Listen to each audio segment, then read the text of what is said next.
ان کا بنیادی مدعا یہ تھا کہ تصوف نشے کی طرح ہے، نعوذ باللہ من ذالک۔ پھر انہوں نے مثال دی کہ جس طرح شراب پینے والے نشے میں جو ڈوب جاتے ہیں تو اس کے اندر ان کو ارتکاز حاصل ہو جاتا ہے کہ کسی شخص کو اگر آپ شراب کے نشے میں لے جائیں تو وہ بہت سے غموم ہموم سے بالا تر ہو جاتا ہے، تو اس میں بھی بالکل ایسی ہی کیفیت ہوتی ہے۔ اس سے آپ کی نماز میں، آپ کے تعلق باللہ میں، آپ کے دنیا کے ساتھ ایک زاہدانہ رویے میں غیر معمولی استحکام آ جاتا ہے۔ بسم اللہ الرحمن الرحیم۔ جی السلام علیکم مولانا صاحب۔ وعلیکم السلام ورحمۃ اللہ۔ یہ سوال ہے مولانا ناصر صاحب آپ سے۔ جی آپ کریں سر۔ جی ایک ویڈیو کے اندر ایک ساتھی نے دیکھی جو ویڈیو، اس کے اندر جو اس کا خلاصہ جو انہوں نے بیان کیا وہ یہ کہ تصوف والوں کو جن چمٹ جاتے ہیں اور وہی شکلیں بنا بنا کر آ جاتے ہیں، وہی کرامت دکھاتے ہیں، وہی معجزہ دکھاتے ہیں اور وہی مختلف چیزیں دکھاتے ہیں، تو اس کے بارے میں آپ کیا کہتے ہیں؟ میں ان بزرگوں کے بارے میں یہ رائے نہیں رکھتا کہ وہ کوئی جھوٹ بول رہے ہیں۔ یہ دنیا ہے، میں اس دنیا سے واقف ہوں، میرے اپنے گھر کی یہ دنیا ہے، میرے والد بھی اسی راہ کے مسافر تھے۔ اس میں آپ ایک مرتبہ اس یقین کے ساتھ داخل ہو جائیں کہ یہ ہے، اور آپ کے اندر ایک خاص طرح کی نفسی صلاحیت موجود ہو، تو ارتکاز توجہ کی مشقیں تھوڑے ہی عرصے میں، جیسے کہ امام غزالی نے کہا ہے، آپ کو اس دنیا میں پہنچا دیتی، اور اس میں فی الواقع ایسے ہی مشاہدات آدمی کو ہوتے ہیں۔ یہ ابتدائی چیز ہے۔ یہ جیسے ہی آپ اس راستے پر پڑھتے ہیں تو سب سے بڑھ کر اپنے آپ کو جس مخلوق کے کم و بیش حوالے کر دیتے ہیں وہ جنات۔ وہاں قرآن مجید میں بھی یہی کہا ہے کہ ہم نے سب سے بڑھ کر یہ اہتمام کیا کہ یہ کہیں در اندازی نہ کر دیں، اور پھر سورہ جن میں پوری تفصیل بیان کی ہے کہ یہ رجال من الجن اور رجال من الانس کے درمیان کیا ربط پیدا ہو جاتا ہے، وہ ہو جاتا ہے، اور آدمی کو اس کا احساس نہیں ہوتا۔ وہ روپ دھار لیتے ہیں، وہ فرشتے بن جاتے ہیں، وہ پرانے بزرگ بن جاتے ہیں، وہ پیغمبر کا دربار آراستہ کر لیتے ہیں، تو یہ پھر اس کے بعد یہ کام شروع ہو جاتا ہے۔ اس سے یقین و ایذان بڑھتا چلا جاتا ہے، چونکہ آدمی کو اس کا ایک حاصل ملتا ہے اس کی دینی زندگی میں۔ وہ بالکل وہی ہوتا ہے کہ جیسے آپ نے دیکھا ہوگا، یہ ایک بری مثال ہے لیکن بات سمجھانے کے لیے ہے، کہ کسی شخص کو اگر آپ شراب کے نشے میں لے جائیں تو وہ بہت سے غموم ہموم سے بالا تر ہو جاتا ہے،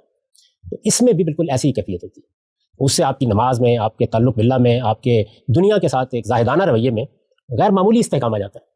تو یہ چیزیں مل کر اس ایذان کو آخری درجے میں بڑھا دیتی ہیں۔ میرے نزدیک اس کی نوعیت یہ ہے، اس وجہ سے میں بالکل یہ رائے نہیں رکھتا کہ وہ کوئی جھوٹ بول رہے ہوتے ہیں۔ جی بسم اللہ الرحمن الرحیم، نحمدہ و نصلی علی رسول الکریم۔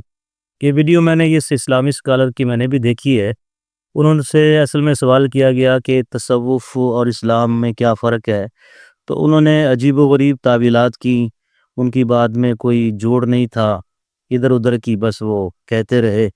ان کا بنیادی مدعا یہ تھا کہ تصوف نشے کی طرح ہے، نعوذ باللہ من ذالک۔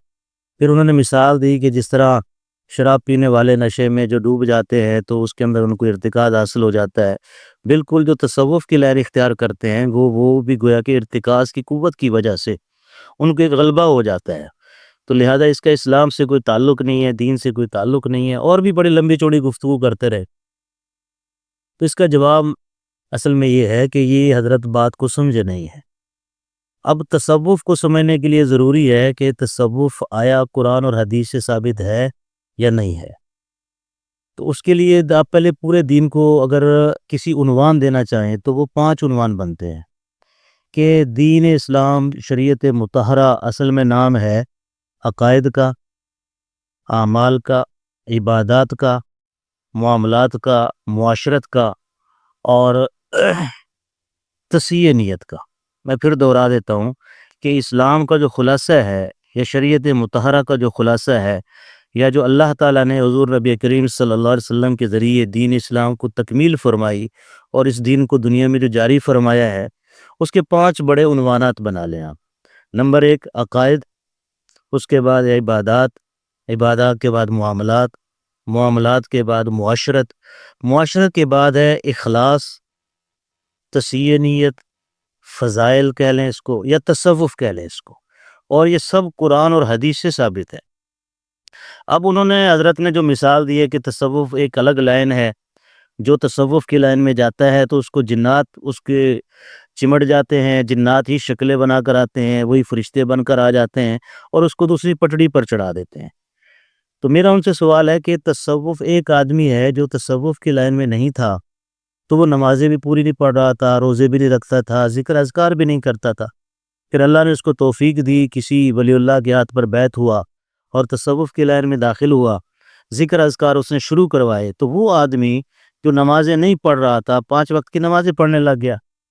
جو روزے نہیں رکھتا تھا وہ روزے رکھنے لگ گیا، ذکر اذکار نہیں کرتا تھا، ذکر اذکار کرنے لگ گیا، قرآن مجید کی تلاوت کرنے لگ گیا۔ اب یہ اعمال مقصود ہیں، شریعت میں یہی مقصود ہے نا کہ آدمی 5 وقت کی نماز پڑھے، روزے، اب رمضان آ رہا ہے کہ روزے رکھے، نمازیں پڑھے، تراویح پڑھے، تلاوت کرے، یہ ساری چیزیں مقصود ہیں۔ معاملات جب کرے تو وہ ایمانداری کے ساتھ جو اللہ تعالیٰ نے بیوع کے حکم نازل فرمائے ہیں ان پر عمل کرے۔ اب ایک آدمی تصوف کے لائن میں داخل ہوا اور یہ سارے اعمال کرنے لگ گیا، اب اس پر یہ کہنا کہ اس کو نعوذ باللہ جنات چمڑ گئے ہیں، یہ بات میری سمجھ سے تو باہر ہے کہ وہ کس پیرائے میں کہہ رہے ہیں۔ کہ آج کے دور میں دیکھیں بہت سارے لوگ آپ کو ملیں گے کہ مولوی صاحب ہمیں پتہ ہے کہ نماز فرض ہے لیکن پڑھی نہیں جاتی، ہمیں پتہ ہے کہ جھوٹ نہیں بولنا لیکن جھوٹ چھوٹتا نہیں ہے، ہمیں معلوم ہے کہ غیبت کرنا ایک مسلمان کی حرام ہے لیکن غیبت نہیں چھوٹتی ہم سے، یہ چھوڑنے کے لیے کیا کریں؟ تو جب ان چیزوں کے چھڑوانے کے لیے اس کو تصوف والی لائن ہم کی رہنمائی کرتے ہیں کہ آپ تصوف میں داخل ہوں، تصحیح نیت والے اعمال کو سیکھیں، ذکر اذکار سیکھیں، اور وہ ان اعمال پر کھڑا ہو جاتا ہے تو وہ تو عین دین بنا۔ اب یہ آدمی کہہ رہا ہے کہ اس کو جنات چمڑ جاتے ہیں، حالانکہ جنات کی تاریخ یہ ہے،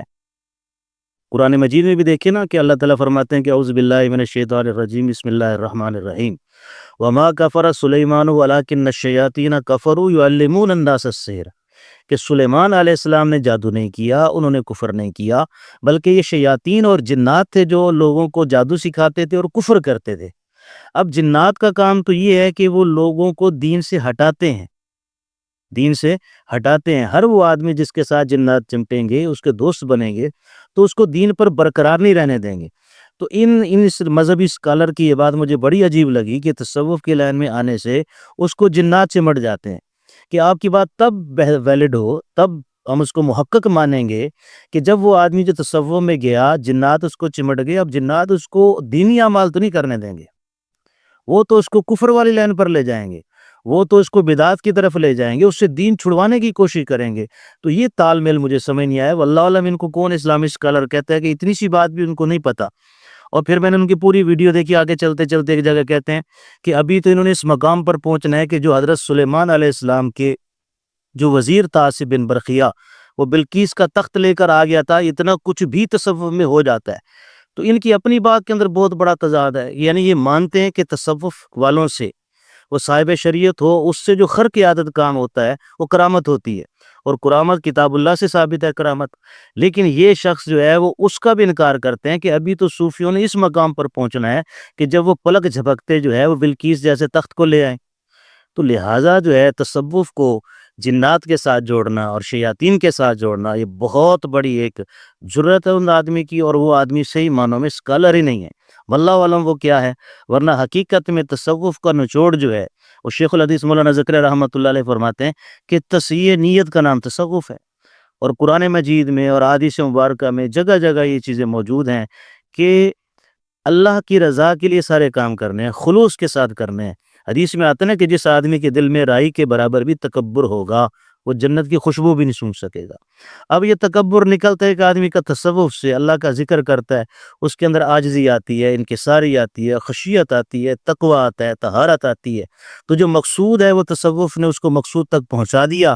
اور آپ جناب فرما رہے ہیں کہ یہ جنات کا کام ہے۔ انا للہ و انا الیہ راجعون۔ کافی ہے۔ بالکل شکریہ جناب۔ شکریہ جی، اللہ تعالیٰ آپ سے راضی ہو، آپ نے بہت آمین۔ اچھی معلومات دی ہے۔ اللہ تعالیٰ جو ہے نا ہمارے خلوص کو قبول فرمائے اور پوری لوگوں کو صحیح دین سمجھنے کی توفیق نصیب فرمائے۔ اصل تو دین ہے جی، بس اس کے علاوہ کچھ نہیں۔ جزاک السلام علیکم۔